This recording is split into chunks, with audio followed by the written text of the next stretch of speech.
ও প্রিয় ভাই, আপনি কি ভাবতেছেন আপনি অর্ধেকটা মেনে জান্নাতে চলে যাবেন?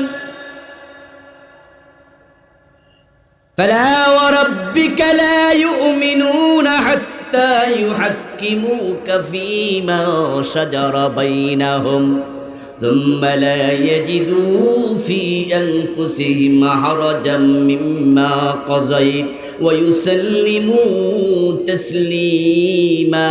সবাই আওয়াজ দিয়ে একটু বলেন সুবহানাল্লাহ।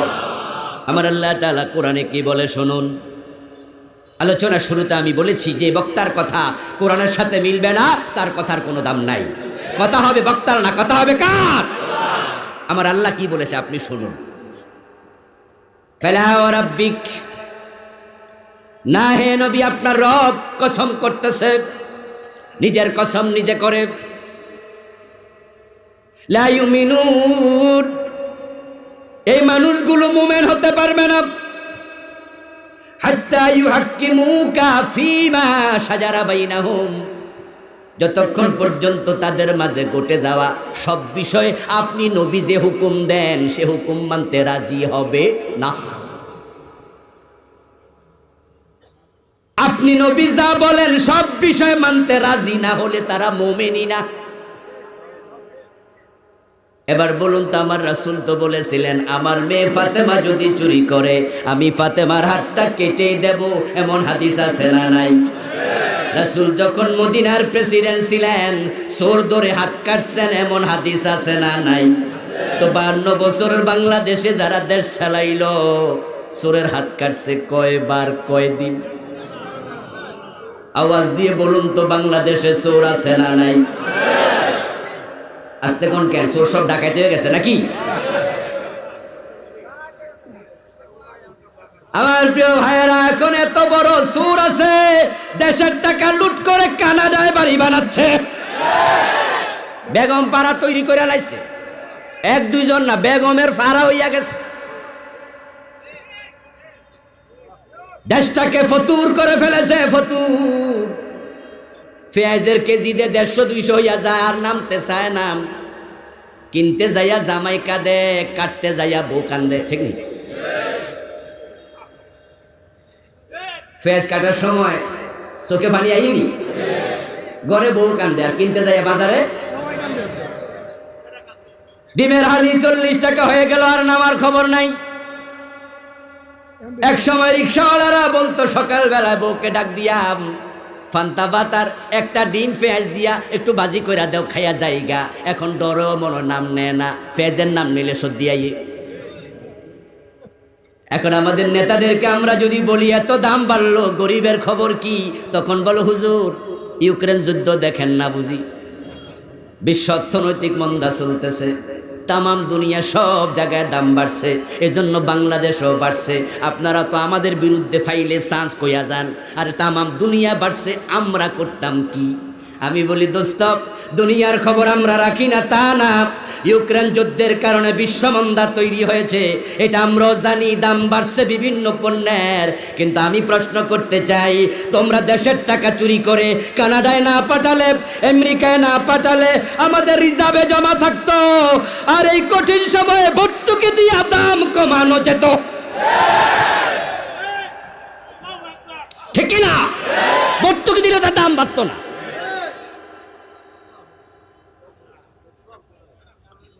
ও প্রিয় ভাই, চুরি করতেছে হাজার হাজার লোক, কত চোর অভাব নাই। এজন্য আমাদের স্বাধীনতা স্থপতি বঙ্গবন্ধু রাগ কইরা বলছিলেন পাবলিক পায় স্বর্ণের খনি, উনি পাইছে দুর্ভিক্ষের সময় নাকি কম্বল আইছিল 7.5 কোটি, উনি নাকি নিজেরটা পায় নাই। তাই মন্ত্রীর ডাইকা কই, কিরে মন্ত্রী আমার কম্বল কই? কসার নিচে গা। আফসোস করে বলছিলেন আমার ডানে চোর, বামে চোর, সামনে চোর। এখন এই দেশটাকে যদি আপনি চান উন্নত করতে, চুরি বন্ধ করলে দেশটা উন্নত হয়ে যাবে। রাস্তার যে বাজেট হয় 80% কাজে লাগাও, 20%-এর বেশি ব্যবসা করা যাবে না। আইন করে দাও 80% টাকা যদি কাজে লাগে, একটা রাস্তা 30 বছর আর কাজ করা লাগবে না।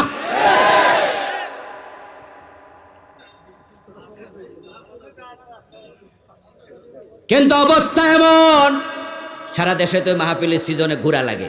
কিছু রাস্তা আমি নিচ্ছকে দেখি, ড্রাইভারকে আমি মাঝে মাঝে বলি, এই রাস্তা গত বছর বানাইছে, এই বছরে চামড়া নাই। আস্তাগফিরুল্লাহ, আস্তাগফিরুল্লাহ, গত বছর বানাইলো, এক বছরের ভিতরে ফিটে চামড়া উঠে গেল। মানে কি? মানে হলো 30% টাকাও কাজে। আচ্ছা, এই যে 30% বা 40% টাকা কাজে লাগলো না, এটা কি আমি আবুল কালাম আজাদ একাই বুঝলাম? যারা নেতা তারা বোঝে নাই? যারা অফিসার তারা বোঝে নাই? আমি তো ইঞ্জিনিয়ার না, তারা তো ইঞ্জিনিয়ার, তারা তো গুতা মারলে বোঝে কি লাগছে। আচ্ছা, প্রবলেমটা কোথায়? প্রবলেমটা হলো, কে ধরবে বিড়ালের গলায় ঘন্টা বাঁধবে কে? এখন যিনি ধরবে উনিও তো 5% খাইয়া লাইছে।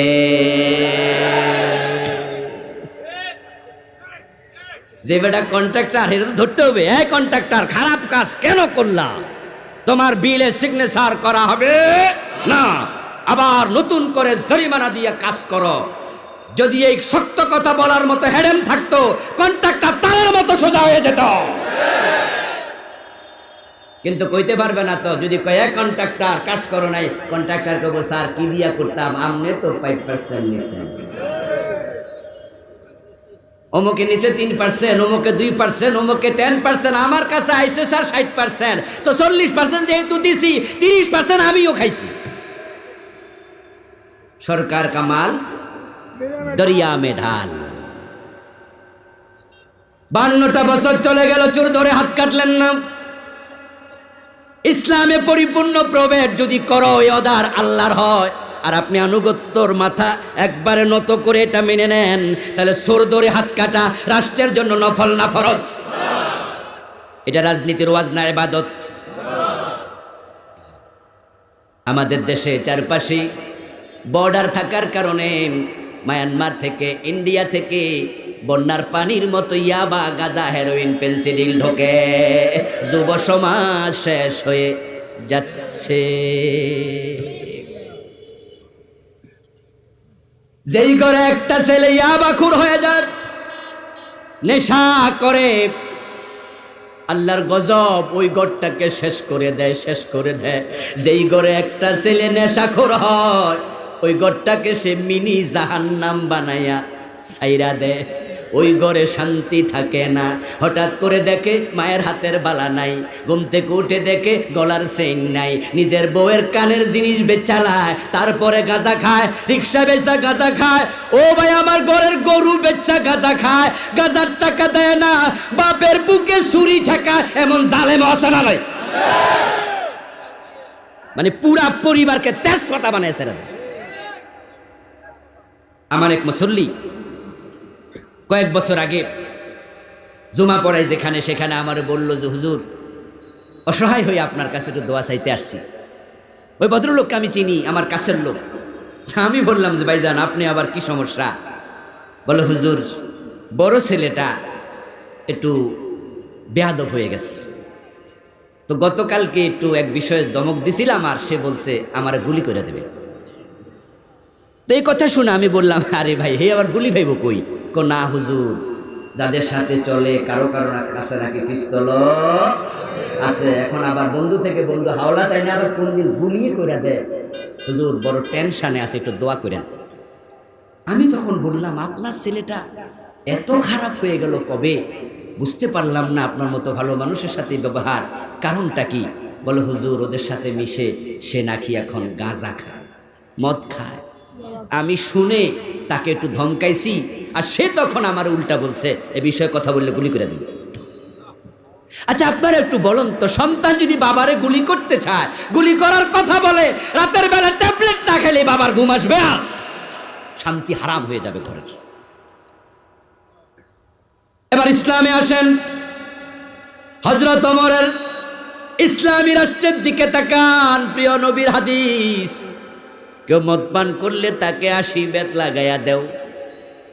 এই হাদিস সাহাবারা মেনেছেন, মদ পান বন্ধ হয়ে গেল। ওমরের ছেলে আবু শামা মদ পান করেছে, হযরত ওমর নিজের ছেলেটাকে রেহাই দেন নাই। কবি নজরুল চমৎকার ভাবে বলেছেন, মদ্যপানের অপরাধে প্রিয় পুত্রকে নিজ করে মেরেছে দোররা, মরেছে পুত্র তোমারই চোখের পরে। আল্লাহর নবী বললেন, আশি বেত লাগাও মদ পান করলে। হযরত ওমর রাসূলের ইসলাম মানে, তাই নিজের ছেলেকেও ৮০ বেত লাগাইয়া দিলেন। এখন বাংলাদেশে এই ৫২টা বছর হয়ে গেল মুসলমানদের হাতে ক্ষমতা। এই ৫২ বছরে কোনো প্রেসিডেন্ট হিন্দু ছিল না, কোনো প্রধানমন্ত্রী বৌদ্ধ ছিল না, কোনো আইনমন্ত্রী কাফের ছিল না। আমরা ৫২টা বছরে মদখোরদেরকে ৮০ বেত লাগাইছি কয়বার? তো রাসূলকে দেখে নামাজ পড়লা, রাসূলকে দেখে রোজা রাখলা, রাসূলকে দেখে হজ করলা। এখন রাষ্ট্র চালানোর সময় রাসূলের সুন্নাহ মেনে, আল্লাহর আইন মেনে রাষ্ট্র চালানো দরকার আছে না নাই? এই ওয়াজগুলো আমরা করলে তখন কই হুজুররা রাজনীতি করে। ও দোস্ত, আমাদের ওয়াজ যদি না শোনো, এই হক কথা না শোনো, তাহলে তুমি যে অন্যায় করছো এটা তো বুঝবাও না, কপালে তাওবাটা নসিব হবে না। আর আমার ওয়াজ শুনলেন আজকে, শোনার পরে রাজনীতিবিদের কাছে যাবে। কয়দিন আগে দেবিদ্বারে একটি মাহফিল করলাম, গত সিজনের একবারে শেষ দিকে, বাদ মাগরিব আমার মাহফিল ছিল। স্টেজে গিয়ে দেখি একজন সচিব, বর্তমান সরকারের ফুল, মানে গত সরকারের, এবার হয়েছে কিনা আমি জানি না, ফুল প্লেজের সচিব, পোস্টারে ওনার নাম, উনি হচ্ছেন মাহফিলের প্রধান অতিথি। তো উনাকে পেয়ে আমার ভালো লাগলো। অন্য অন্য দিন ওয়াজ শুনাই, রিক্সাওয়ালা, ঠেলাওয়ালা, দিনমজুর, BA pass, MA pass, title pass, member, chairman, এই জাতীয় লোক। কিন্তু আজকে আমার শ্রোতা বাংলাদেশের একজন ওয়ান ক্লাস ব্যক্তি। মনে মনে ভালো লাগলো এই কারণে, উনাকে কিছু কথা যদি কমপক্ষে শুনাইতে পারি, উনি যদি একটু বুঝ নেয়, তাহলে দেশের একটা পলিসি চেঞ্জ হয়ে যেতে পারে, ঠিক কিনা? উনার মন্ত্রণালয় কমপক্ষে উনি একটা পলিসি ঢুকাই দেবে যে এটা দরকার। আমার আগ দিয়া প্রধান অতিথিকে একটু বক্তৃতা দিতে দিল। তখন উনি মাইক হাতে নিয়ে বললেন যে আজকে গাড়িতে আসতে আসতেও ঢাকা থেকে শুরু করে বাড়ি আসা পর্যন্ত আবুল কালাম আজাদ বাশার সাহেবের ওয়াজ শুনতে শুনতে আসছি। তা আমি হুজুরের আজকের শ্রোতা না, অনেক দিন আগ থেকে ওনার ওয়াজ শুনি, তবে আজকে ডাইরেক্ট শুনতে পাবো, এজন্য আমার ভালো লাগতেছে। আমি শুনে খুব খুশি হলাম। এই ইউটিউবারদের জন্য দোয়া করলাম, কারণ আমাদের মাহফিলগুলোতে মন্ত্রীরা আসে না, সচিবরা আসে না, ডিসি সাহেবরা আসে না, এসপি সাহেবরা আসে না, বরং যদি আসেও তারা মেহমান হয়ে এসে 1 মিনিট বক্তৃতা দিয়া আমরা রাইখা চলে যায়। ওদেরকে ওয়াজ শোনানোর সুযোগ আমরা পাই না। ইউটিউবের কল্যাণে সচিবরা, মন্ত্রীরা আমাদের ওয়াজ শোনে, ঠিক কিনা? এটা একটা ভালো দিক। আমার ওয়াজ যদি চলে যায় কোনো মন্ত্রীর কাছে, কোন এমপির কাছে, প্রধানমন্ত্রীর কানে, প্রেসিডেন্টের কানে, আর উনি যদি আল্লাহর ভয় কলিজায় লালন করে একটু নিজে গালের মাঝে হাতটা দিয়া বৈশা আমার ওয়াজ শোনে, আমার আবেদন শোনে, আমার রাসূলের মতো নামাজ চালাইলাম, রাসূলের মতো রোজাটাও রাখলাম, রাসূলের মতো হজটাও করলাম, কিন্তু রাষ্ট্র যে চালাচ্ছি রাসূলের মতো তো চালাইতে পারলাম না। আল্লাহ যদি কিয়ামতের দিন জিগায় জবাব দেব কি? হুজুর তো ঠিক কইছে। তাই তিনি সেজদায় পড়া যদি তাওবা করে ক্ষমা পাওয়ার সম্ভাবনা আছে না নাই?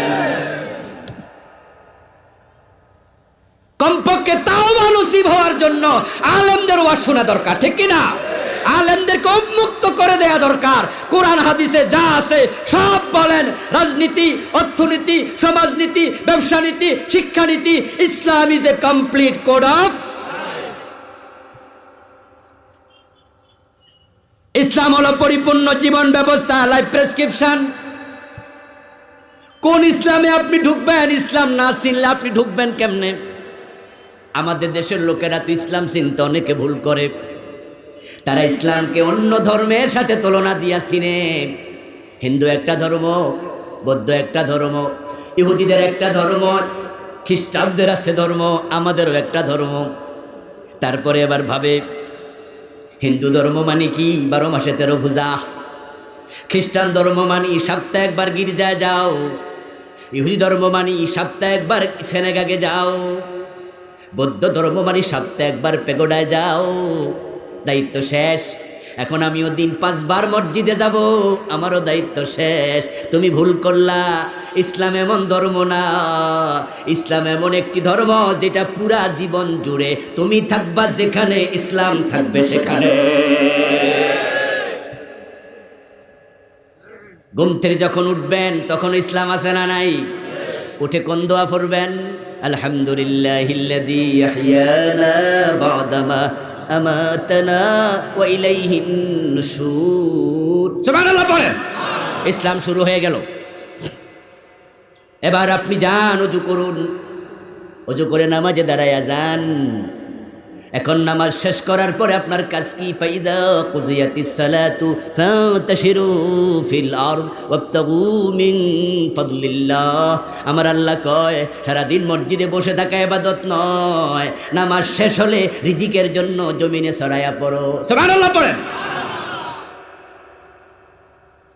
এখন তো মসজিদটাকে নিরাপদ জায়গা পাইয়া গাট্টি গোটা লইয়া ঢুকছেন, ভাবতেছেন যে ফ্যানের বিল লাগে না, পিকনিকের মতো খান, ইসলামের টুকু মাইনা জান্নাত পর্যন্ত চলে যাবেন ভাবছেন। না না না, মসজিদ যেমন আলেমরা দখল করেছে, নামাজিরা দখল করেছে, বঙ্গভবন গণভবন নামাজিদের দখলে আসবে যখন, বিচারালয় যখন আসবে, মসজিদে যেমন ইসলাম চলে তখন দেশেও ইসলাম চালু হবে।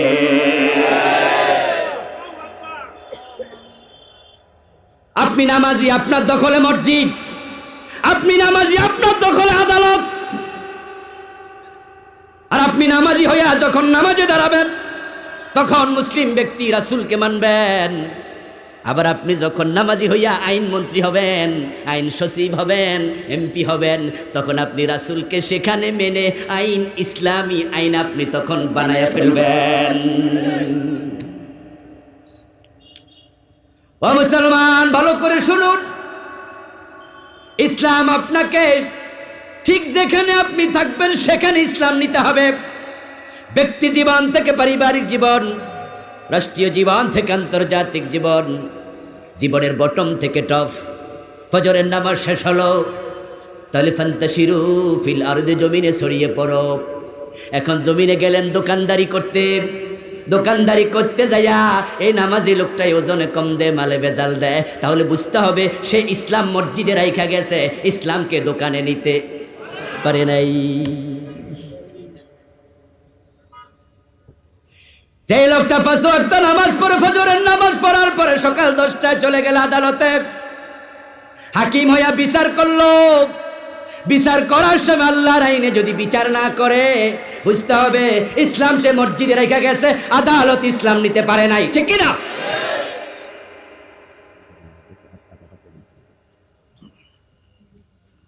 আমার প্রিয় ভাই, আমাদের কুমিল্লা জজ কোর্ট আছে কিনা?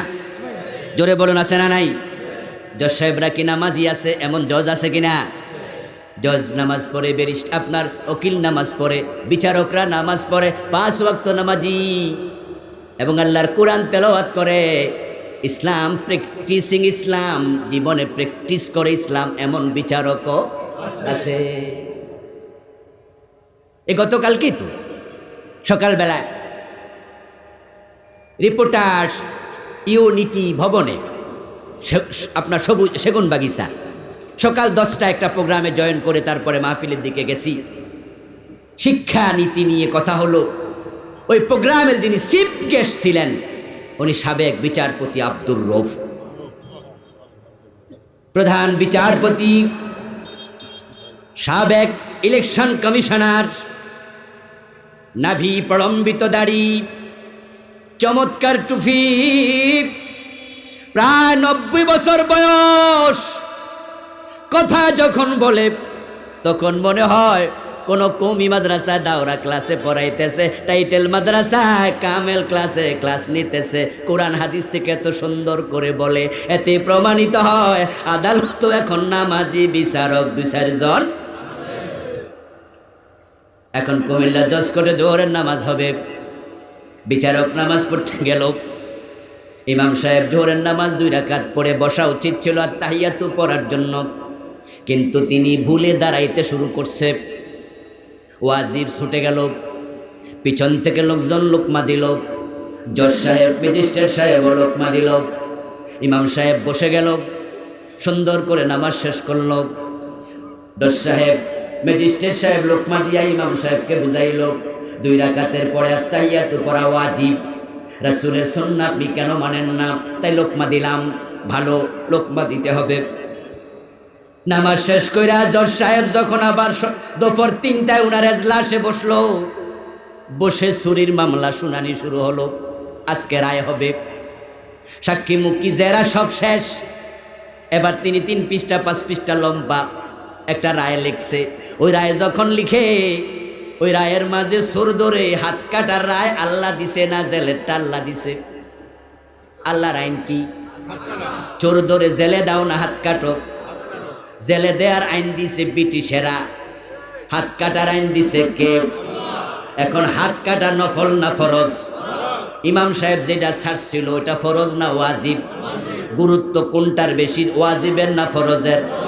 এখন জজ সাহেব যে ইমাম সাহেব রে ওয়াজিবে লোকমা দিল, রায় দেওয়ার সময় ফরজ আর মানে না ফরজ। ইসলাম নিয়ে জান্নাত পাওয়া যাবে না, ইসলামে পরিপূর্ণ ঢোকন। তাই আমরা রাষ্ট্রের সব জায়গায় ইসলাম দেখতে চাই, যেমন ব্যক্তি জীবনে চাই, পারিবারিক জীবনে চাই, সব জায়গায় যদি আমরা চাওয়া শুরু করি, 92% মুসলমানের দেশ, 51% একমত হয়ে যাও, ইসলামকেও ঠেকাতে পারবে না। কিন্তু আমরা এখন একমত হতে পারিনি। আল্লাহ তাআলা আল্লাহ দ্বীনের পক্ষে সকল মুসলমানকে ঐক্যবদ্ধ হওয়ার তৌফিক দান করুন, বলি আমিন। হাযা মা ইনদি ওয়াল ইলমু ইনদাল্লাহ আলাইহি তাওয়াক্কালতু ওয়া ইলাইহি উনীব। প্রিয় ভাইরা, আমরা দোয়া করে একসাথে বিদায় নিতে চাই। স্টেজে আমার লেখা 7টি বই আছে, যারা নিতে চান, পরকাল, ব্যক্তিজীবন, মেরাজ, শিরক, বিদআত, সালাত, বিভিন্ন বই আমি লিখেছি আলহামদুলিল্লাহ, আপনারা পাবেন। দোয়া করে যাওয়ার অনুরোধ করছি। মাহফিলের সভাপতি অথবা কর্তৃপক্ষের কোনো কথা থাকলে সংক্ষেপে একটু বলুন, এরপরে আমরা দোয়া করে বিদায় নেব ইনশাআল্লাহ। মুমিনকে সালাম।